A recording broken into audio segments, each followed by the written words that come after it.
Howdy folks, and welcome to the King Cartoon Man channel commentary. Today, we're going to be talking about the gold key winning cartoon that started the whole thing. This was my first ever cartoon that's made exclusively for the newly found channel. The concept was conceived and brainstormed back in July when I was making the 6th episode of the Bed Bunked series.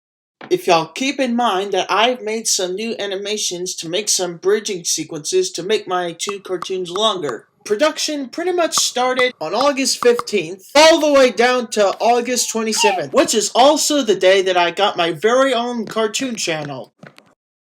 This was one of my first attempts at a walk cycle.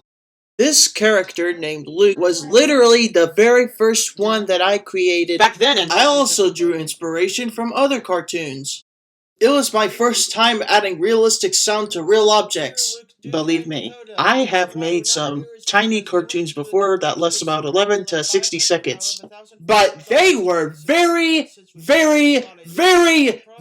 dated and even choppier compared to the animation I made now. But it's the first to be full length. So enough about that. I decided to take the characters I created from my social media account and then applied them to here in my channel. For the redesigns in this cartoon, all I did was just give them sweaters, pants, and some shoes, and that's it. I did manage to maintain their faithfulness to the social media films. I just needed to make sure that they looked like humans instead of just, well, cartoon doodles.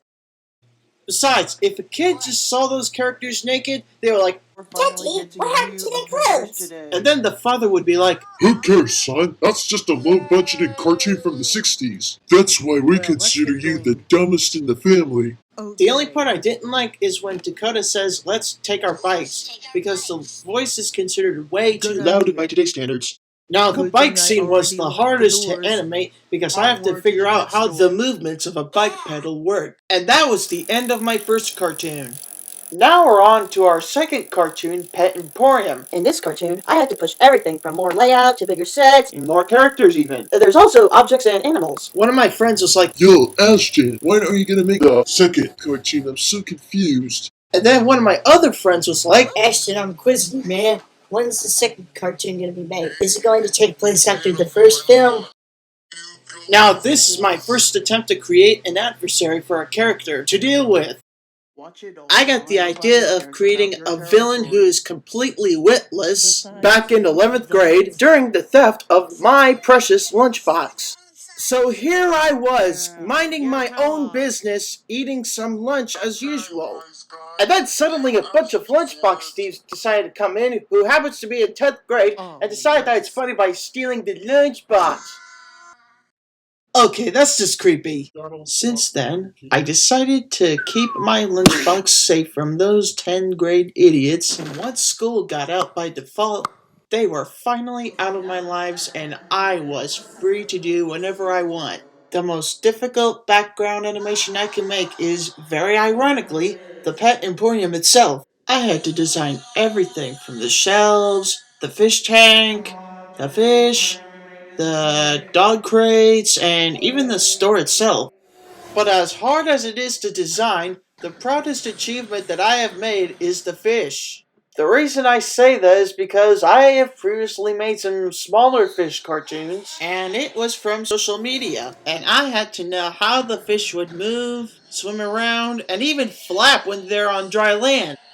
One of the lunchbox thieves, which is the leader, kept thinking he can get away with it by asking me if I could upload my cartoons on his channel and give me credit. But luckily, I decided against it, and I easily ran away from him and never looked back, no matter what he and the lunchbox thieves do to lure me back. Which it doesn't work because I got away with tattling on them. It's like if a stupid amateur attempts to convince a professional, but easily fails, while the professional easily gets away with it by becoming a critical and commercial success and even winning an award. Well, it looks like it's about it on my first couple of cartoons, Pet Store and Pet Emporium. So be sure to subscribe and be sure to watch my first couple of cartoons. This way you'll be able to compare the cartoons back then to the cartoons that I've done now. So until next time,